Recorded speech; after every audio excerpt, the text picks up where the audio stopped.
ഇതുമൊരു ജീവനല്ലേ? ജനിച്ചു വീണ് ഏതാനും മിനിറ്റുകളോ മണിക്കൂറുകൾക്കോ ഉള്ളിൽ ചോരമണം മാറാത്ത എത്രയെത്ര നവജാത ശിശുക്കളാണ് സ്വന്തം മാതാവിന്റെയും പിതാവിന്റെയും കൈകളാൽ കൊല്ലപ്പെടുന്നത്.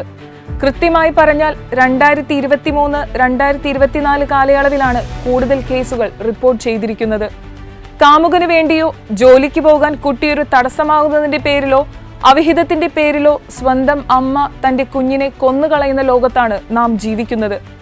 അതെ, ഇതെല്ലാം നടക്കുന്നത് നമ്മുടെ ഈ കൊച്ചു കേരളത്തിൽ തന്നെയാണ്. ഇന്നലെ പനമ്പിള്ളി നഗറിലെ ജനങ്ങൾ ഉണർന്നത് വളരെ വേദനാജനകമായ ഒരു വാർത്ത കേട്ടാണ്. നടുറോഡിലേക്ക് തന്റെ പിഞ്ചു കുഞ്ഞിനെ ഫ്ളാറ്റിൽ നിന്ന് വലിച്ചെറിഞ്ഞ് നിഷ്ഠൂരമായി കൊലപ്പെടുത്തുന്ന വാർത്തയ്ക്കാണ് നാം സാക്ഷ്യം വഹിച്ചത്. നമ്മളെല്ലാം ഒരു തേങ്ങലോടെയാണ് ഈ വാർത്ത കണ്ടത്. ഇന്നലെ കൊച്ചി പനമ്പിള്ളി നഗറിലാണ് നടന്നെങ്കിൽ ഇതിനു മുൻപ് ഇതേ കേരളത്തിൽ തന്നെ പലയിടത്തും വളരെ ദാരുണമായ രീതിയിലാണ് നവജാത ശിശുവിനെ കൊന്നിരുന്നത്. കഴുത്തുഞെരിച്ചും ശ്വാസം മുട്ടിച്ചും വെള്ളത്തിൽ മുക്കിയും ഫോൺ കേബിൾ കഴുത്തിൽ കുരുക്കിയും കൽക്കൂനിയിൽ കുഞ്ഞിനെ എറിഞ്ഞുകൊന്നും എന്നിങ്ങനെ എത്രയെത്ര നവജാത ശിശുക്കളുടെ ജീവനാണ് പൊലിഞ്ഞുപോയത്. അമ്മയുടെ ഉദരത്തിൽ ഉരുവാകുന്ന നിമിഷം മുതൽ ഒരു മനുഷ്യജീവന്റെ വില ആ കുഞ്ഞിനുണ്ട്.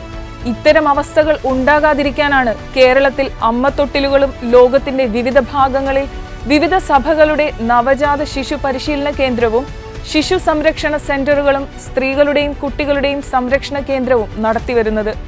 ഗർഭഛിദ്ര ബില്ല് പാസാക്കിയത് മുതൽ ലോകത്തിന്റെ ഓരോ കോണിലും പിഞ്ചുകുഞ്ഞുങ്ങളുടെ സംരക്ഷണത്തിനായി കത്തോലിക്ക സഭ ശബ്ദമുയർത്തിയിരുന്നു.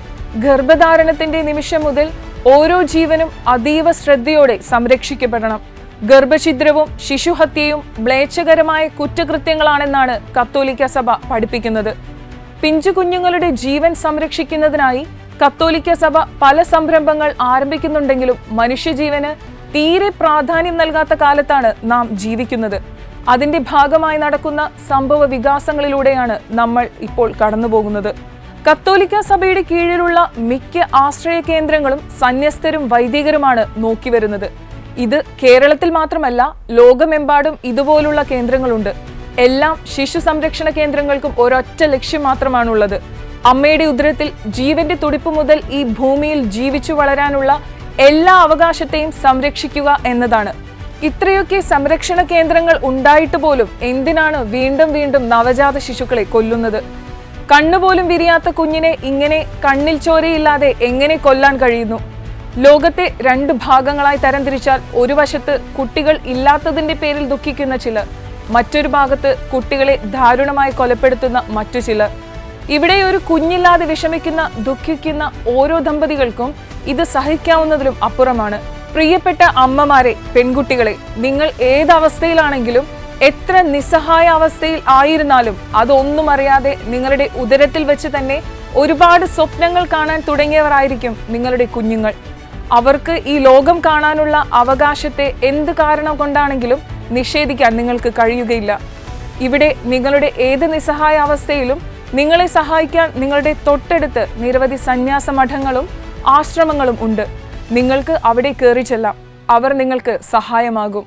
ഇനിയും ഒരു നവജാത ശിശുവിനും ഗർഭസ്ഥ ശിശുവിനും ഈ ഗതി വരരുതേ എന്ന് നമുക്ക് പ്രാർത്ഥിക്കാം. ഒരമ്മയുടെ ഉദരത്തിൽ ഒരു ഭ്രൂണം ഉരുവാകുന്ന നിമിഷം മുതൽ അതൊരു ജീവനാണ്. അത് മറക്കാതിരിക്കാം.